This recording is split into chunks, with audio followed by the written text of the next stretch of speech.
L'invité de Paris Direct aujourd'hui, c'est vous, Stéphanie Giquel. Bonjour. Bonjour. Merci beaucoup d'être là. Vous êtes française, sportive de l'extrême, exploratrice. Vous avez plusieurs exploits à votre actif, dont celui d'avoir traversé l'Antarctique en ski et sans assistance avec votre mari. C'était entre fin 2014 début 2015. Vous avez mis 74 jours, 2045 km. Vous en avez tiré un livre, un film, et puis vous signez un nouvel ouvrage qui va sortir la semaine prochaine ici en France. On est tous aventurier aux éditions Ramsay. Il n'est pas sur cette aventure hors du commun à proprement parler. Il s'agit plus d'un ouvrage qui invite à ne pas renoncer à ses rêves. On y reviendra tout à l'heure. Dans la vie d'avant, vous étiez avocate d'affaires, fusion-acquisition, grosses opérations, grosse pression aussi. Ouais. Qu'est-ce qui fait qu'on passe de cette vie à 1000 à l'heure à celle ski au pied par moins 50 degrés ? Alors je pense que déjà j'aime énormément le changement et c'est vrai que pour moi ça me paraît assez naturel au final, c'est-à-dire avoir une vie dans un domaine. Le monde des affaires, c'est un univers que je ne connaissais absolument pas, que j'ai découvert, parce que je viens d'un milieu plutôt modeste et qui n'a absolument rien à voir avec cet univers.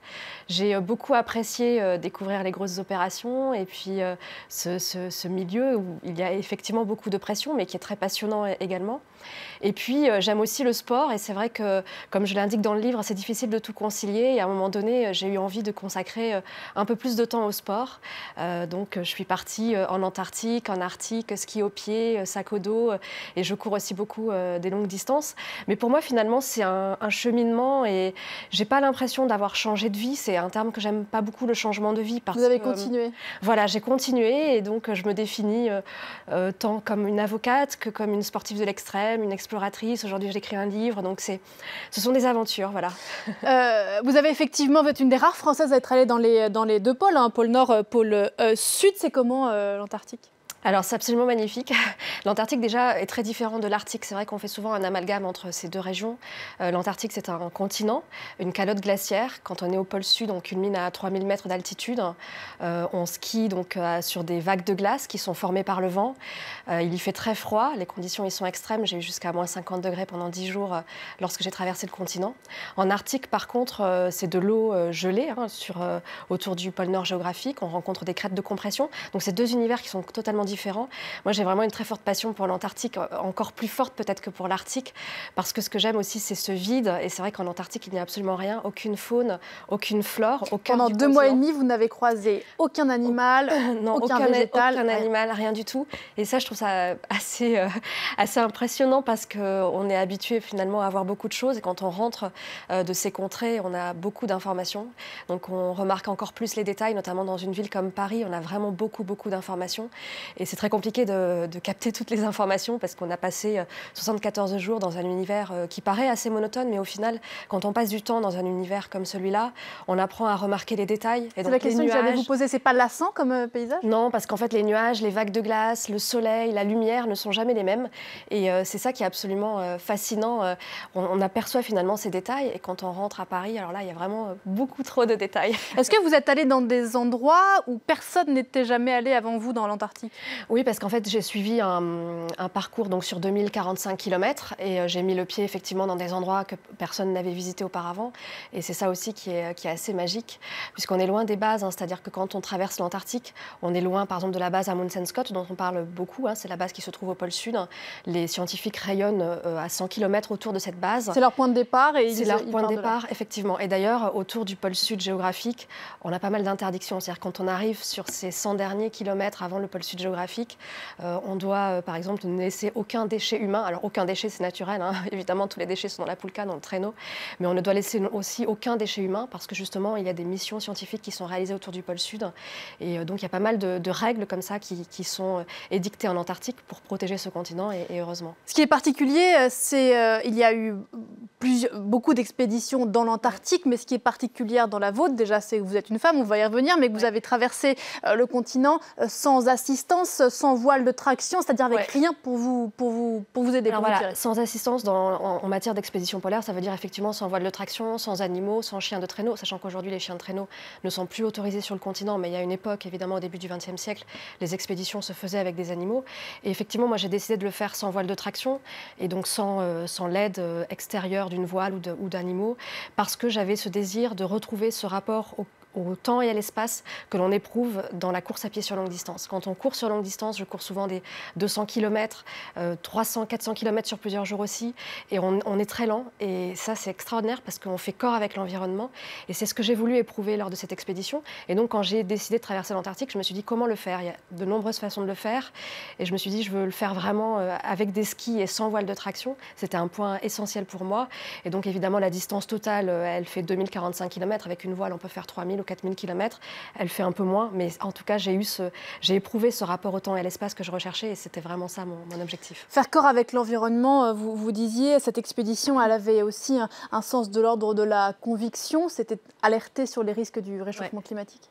En fait, mon objectif, c'était au-delà de l'expédition sportive, donc j'aime énormément le sport, je fais beaucoup de défis sportifs, mais mon objectif, c'était aussi de rapporter des images.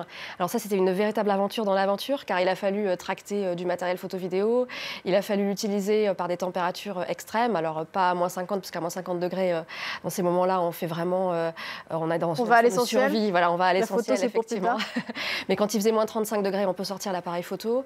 Il faut recharger les batteries donc à l'aide de panneaux solaires. Donc c'est assez complexe, mais c'était vraiment un objectif. Et je me suis dit, si tu dois t'arrêter au pôle sud géographique, mais que tu as ces photos, un objectif sera réalisé, et je serai ravie de cet objectif-là. On le perçoit dans l'Antarctique, le réchauffement climatique. Alors vous n'étiez pas là il y a 50 ans, donc vous n'avez pas vu la différence, mais est-ce qu'on sent des choses? Alors au cœur de l'Antarctique, non. En Arctique, oui, parce qu'en Arctique, on y va d'une année sur l'autre. On voit effectivement les glaciers qui reculent, surtout quand on y va sur une période de temps assez longue, comme vous l'indiquez. En Antarctique, au cœur du continent, les conditions sont encore extrêmes. Par contre, on sait que sur les côtes, les températures sont beaucoup plus élevées elles augmentent beaucoup plus qu'ailleurs sur le reste du globe. Des fragments de barrières se décrochent. Alors on en parle encore actuellement avec la mer d'Amundsen. C'est vrai en barrière de Ross, c'est vrai en barrière de Ronne. C'est-à-dire que des morceaux d'iceberg se décrochent, et c'est dû en particulier au réchauffement climatique, d'après les scientifiques. Il y a aussi d'autres raisons, mais effectivement on le voit surtout sur les côtes, et c'est assez préoccupant, et c'est pour ça que moi j'avais cet objectif de rapporter des images pour sensibiliser à la beauté de ces régions et finalement apporter un peu de connaissance, parce que ce qui nous manque, je pense, pour pouvoir agir, c'est la connaissance. C'est-à-dire quand on est loin de tous ces sujets, quand on ne connaît pas, on se dit finalement c'est pas notre problème.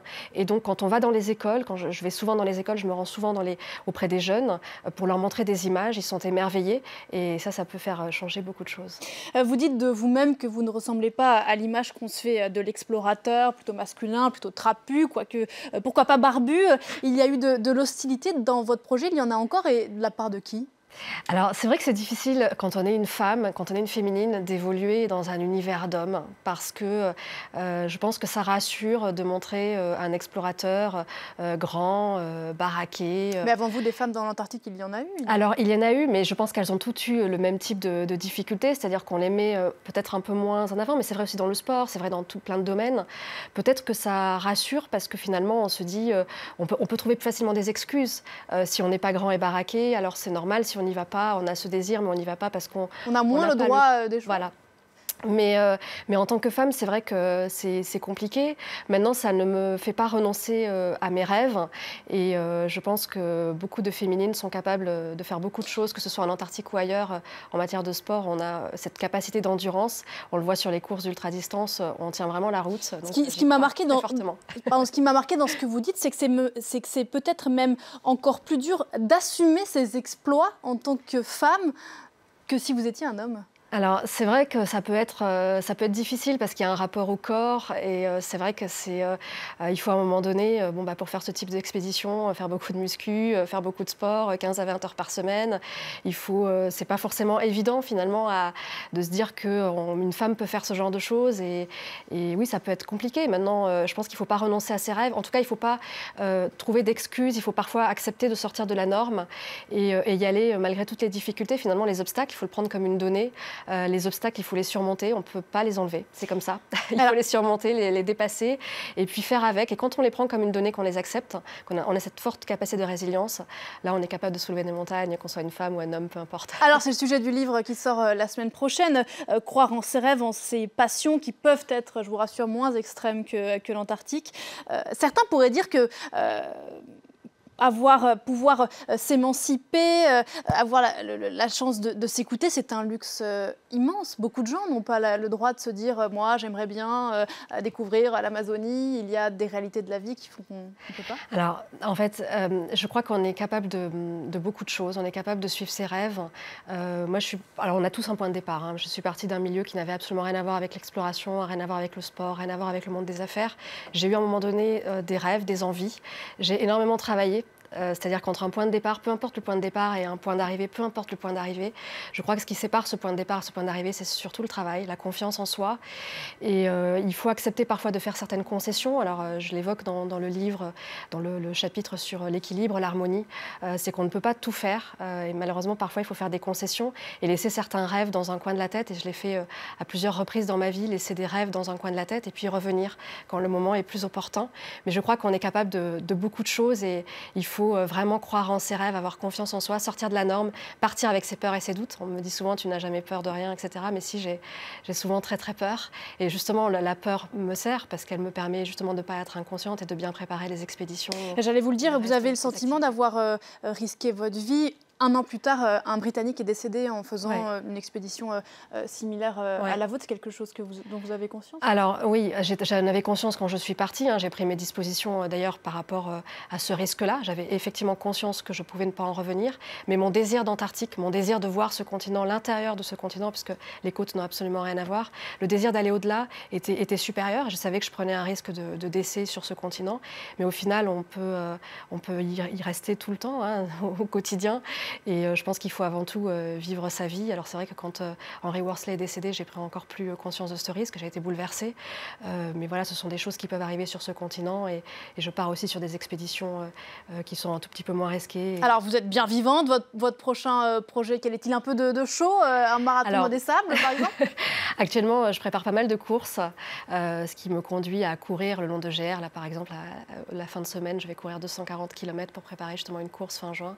Et puis, j'ai envie aussi de communiquer pas mal actuellement sur ce livre. Et puis, j'ai d'autres projets, c'est encore un peu tôt pour en parler, mais d'autres projets encore dans les régions polaires. Puis après, on ira dans Ok, bon, bah, on vous souhaite de très beaux projets. Continuez à nous faire rêver. Plus de 240 km juste pour l'entraînement, au cas où vous pensiez faire votre footing ce matin. Voilà de quoi vous inspirer. Merci beaucoup.